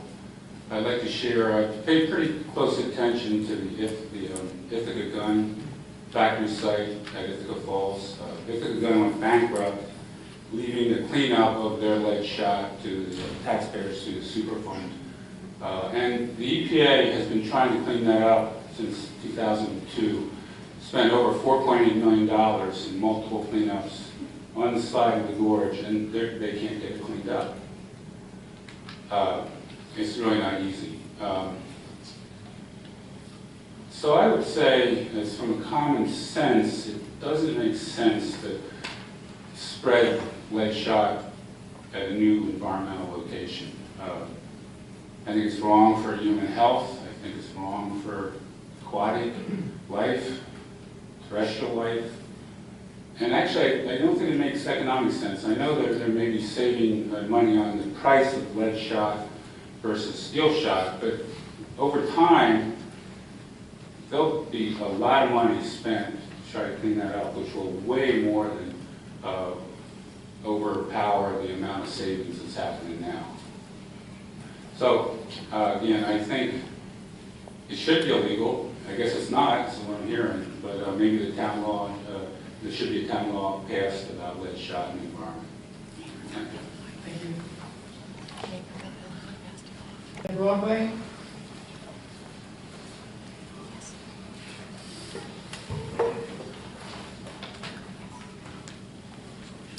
Well, my name is Dan Broadway. I live at 6 Maple Ave in Russellville. And my concern is with the expanding areas of that are going to be impacted by lead shot. And to me, it is a different use if you're shooting traps which sprays it over a wider area, making it harder to clean up, as has been mentioned. These are costs that, if we all want to try to be responsible for our own actions, if you recall from an earlier meeting, the gun club had signed a consent order with the EPA, and they had agreed that they were going to have the lead cleaned up. And that was before the 2016 election. I don't know if that has any bearing on it, but then they changed their mind. They said, no, we're not going to clean it up. The lawyer they had at the time said it would make the problem worse by stirring it up. Yes, some would get stirred up, but you would pick up tons and tons of lead, and then it would no longer be sitting there slowly leaching into the environment over thousands of years. I mean, that's not going to go away anytime soon. As far as the stormwater issue, I think that's a different issue than the lead leaching into the creek eventually through percolation. It's going to be dissolved by the acidity in the soil as leaf litter decomposes. There's no way to stop the movement. It's going to be slow, but the wildlife are going to disperse it. As it moves up the food chain, there's going to be a wider range that it's going to end up.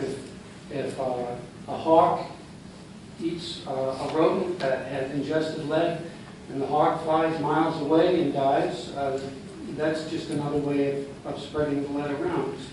I think that we have to keep that in mind as a health and safety concern, because that's something that we know impacts violent crime, learning disabilities, there's all kinds of health, 20 seconds.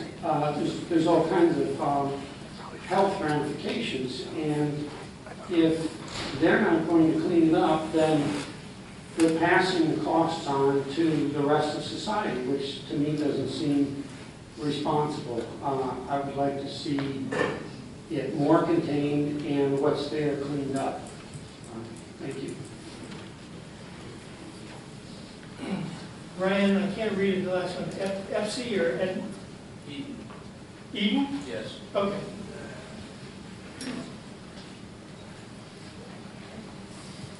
Brian Eden, 147 North Sunset Drive, Town of Ithaca. I'm the chair of the Tompkins County Environmental Management Council that's appointed by the county legislature. So we've been cleaning up toxic sites, or supporting the cleanups for 48 years, preserving the natural resources of the county. Taxpayers have paid millions to clean up sites of Tompkins County. And we've excused the pollution that people have created because they knew not what they were doing. When they buried that 55-gallon drum, they didn't know that it was going to contaminate the groundwater, but they did it.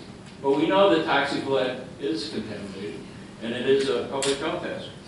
So I will not repeat what Bert Bland said about the 20 years of failed cleanups at Ithaca Gun. It's cost a tremendous amount of money. I attended a meeting last week in the city where they've been trying to redevelop the site for a long time. There's a proposal for Fall Creek Apartments, and when they build the foundation, they're excavating all the lead soil to bedrock. They're not leaving any soil on the site. And then the rest of the site is going to be covered by asphalt. So all the involved agencies here, EPA, DEC, Town of Lansing, whatever their authority, disclaim the ability to do anything about this. You know, so no one's going to propose a remedy. Nobody's going to fix this. So it's up to the Town of Lansing, really. EPA, DEC, they're removed from our site. We're here, we live with people, we know them, and we want them to have a safe future. We know that the contamination will continue. The likelihood of cleaning up the lead, which has never been done before, is costly, and with the contours of the site, it's going to be very difficult. So if your children are going to be taxpayers someday, they're going to be paying for this. Believe me, they're going to pay for this. So we need to do something about not creating more contamination at the site. So you cannot be powerless to do anything. So there's enough vagueness and conflict in the various zoning provisions that the board could interpret the zoning code to be protective of its citizens' health and welfare rather than a voluntary sporting activity that will increase contamination at the site. Thank you very much. Thank you, sir.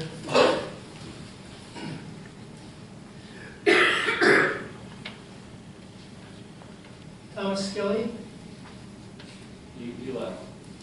Stephen Smith, and then Robert Reiger, and Cheyenne Carter. Stephen Smith, 30 Salmon Creek Road, Ludlow. I've got a little different approach.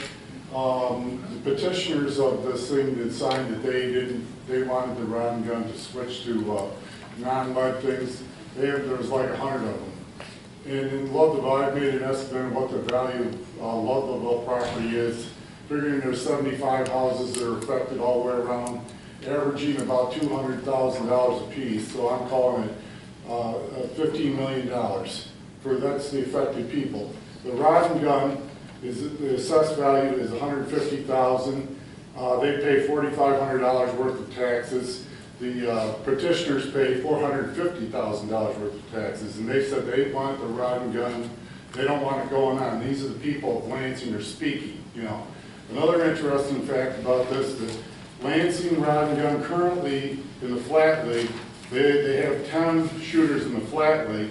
Of them, only 2 are from Lansing. It really should be called the Ithaca rod and gun, because you know we have we couldn't figure out where these people were from. So, but we do know that there's 2 from Lansing. So we're doing all this for 2 people, the people from Ithaca. You know, obviously down Ithaca, you're not going to be able to shoot. So so in the end, the flat league, they have this when they just came and shot, and they shot 10,000 rounds. And they're going to start shooting 10,000 rounds. This is 4 times a year at least this house, you know. So Now they just shoot it into the creek, and that doesn't bother anybody, but those are the facts as I know them, so how much more time, and that's it. We've got a minute. Okay. Somebody else can use. You know, that's pretty much it. It's the taxpayers, the people, the petitioners, the people that signed the petition are paying overwhelming amount of taxes, you know, because their property is all affected. They don't want to walk outside and get their light lit up by 30-06, get some guy practicing, and they can't do anything about it. This thing was years ago, and it was a social club, and they have 140 members. It would appear it's still a social club, because only 2 of them shoot. The rest of these guys are from Ithaca. You know, so they can debate whatever they want to do. That was the facts. Thank you, sir. Robert Rieger? Hi, it's Robert Rieger, R-I-E-G-E-R. I live at 50 Lake Forest Drive in Lansing. That's downstream from the Salmon Creek, from the gun club. I'm the chairman of the Friends of Salt Point. The Friends of Salt Point wishes to express support for rescinding the building permit issued to the Lansing Rod and Gun Club. Our organization works closely with the Town of Lansing Department of Recreation to oversee the Salt Point natural area. As you know, Salmon Creek runs alongside the south boundary of Salt Point downstream from the Rod and Gun Club. We are concerned about lead exposure both now and in the future to Salmon Creek and the impact it will have on wildlife, both at Salt Point and in the wider Salmon Creek ecosystem. Salt Point is home to significant amount of wildlife, including osprey. Each spring we have osprey residents that both fish in Salmon Creek and at the mouth of the creek in Cayuga Lake. Because of high contamination risk, the Rod and Gun Club should not be allowed to use lead shot near Salmon Creek. We are concerned not only for the danger lead brings to animals that use the stream and lake, but also for the health of humans that use Salt Point recreationally, including hunters that have high lead exposure and the hunter's family that are exposed to lead in the animals that they eat. We trust the ZBA will hear the concerns of individuals and organizations such as ours and promptly rescind the building permit. Do I have more time? Yes. I want to, just after hearing the discussion tonight, I want to get back to this theme of common sense. I appreciate the club's attorney citing that because I agree with it. Regardless of what stormwater experts and groundwater maps and wetlands say, pumping tons of lead each year in close proximity to homes and a creek bed is simply dangerous. The gun club and the code officer rely on, secondly, common sense, the gun club and code officer rely on the fact that they are grandfathered in because their land use was not restricted when the club was built. I would remind you that lead was also not considered harmful at that time. We now know much more about the dangers of lead. Common sense says, should we think twice about allowing the club to hide behind old codes? Thank you.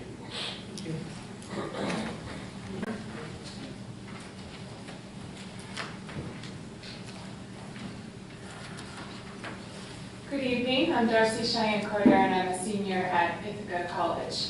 I would like to make some comments and reminders in regards to environmental and human health about this project.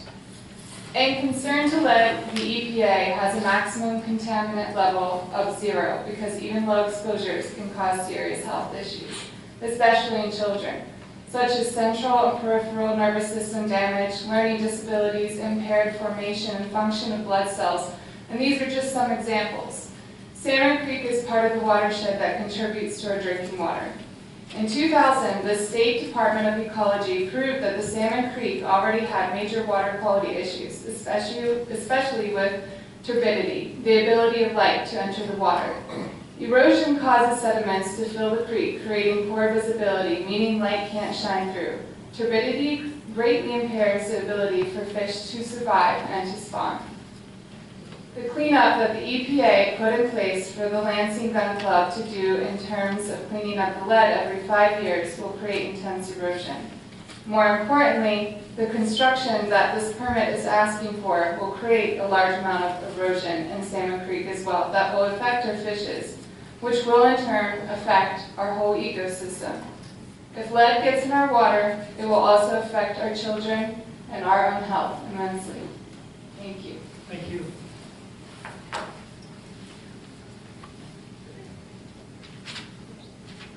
She was our last speaker, as far as I know, and no one else has signed up. We're going to have a brief discussion here, but the intent is that we keep the meeting open. Any deliberations we have to be in public. We can't do it in an executive session. So we're going to schedule another meeting, and we're going to review the materials we have, but we're going to keep it open until the next meeting, which will be announced. It'll probably be our regular date, which is, what did we decide? The 19th of next month. During that time, we will accept written comments to the board, and then when we reopen the next meeting, we will close the public comment issue and begin our deliberations. So if you have anything to add, any material to add, please send it to us here at the code office.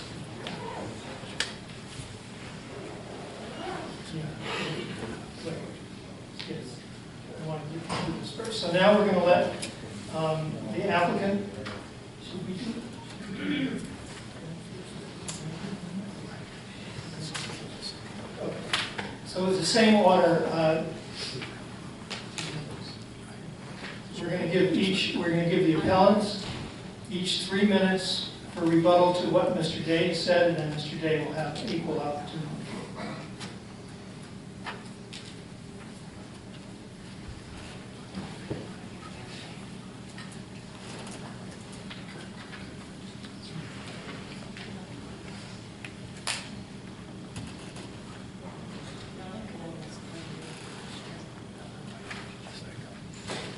No rebuttal at this time. Thank you. We appreciate the opportunity to submit further written documentation. I think that would be appropriate. Thank you. Mr. Day? How will we get a record of, can we get a record of the meeting tonight? Where can we find the record of the meeting tonight? Contact the code office, because they'll have a copy and it'll be public information. When will it be available? 2 weeks. 2 weeks, but you said you'd be having a meeting in 2 weeks. Yeah, the 19th. Well, I mean, because I want to... we also have, we have a recording, which may not be as good as the stenographer, and we also have the film. Okay, and it will be on the... Which Ted, we put those on YouTube, right? I'll try for one because Okay, we want to... thank you, Beth. I'll try for one. First, just right. Great, thank you. Thank you. Mr. Day, you want to add anything? I'm ready. Okay, good. Okay.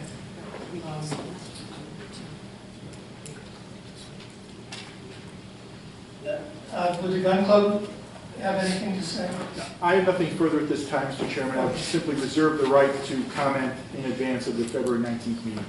Right, in writing. Yes, sir. Okay. Thank you. Mr. Chair, do you have a specific date that you would like documents submitted prior to the hearing, or are you taking documentation I up until prefer the... to have them, so we can have, but we can individually look at the information, but we have to meet as a group publicly to deliberate this.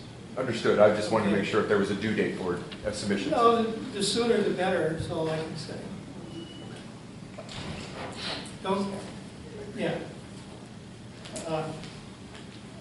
Don't show up at the meeting with a ream of things. Understood. Mr. Chairman, don't you think it would be wise to request that they get it in a week before our meeting? I think that that's a wise suggestion. I need a motion to continue the public meeting to carry the public hearing. To carry it on. I so move. Okay. That's Steve Larson. Second. I'll second it. Maureen Collins. Okay, this has to be a vote by name. So, Linda? Aye. Maureen? Aye. Pete? Aye. Judy? Aye. And I say aye. Okay. Thank you all very much. We'll do our best to go through all the information and you can see what we come up with next week.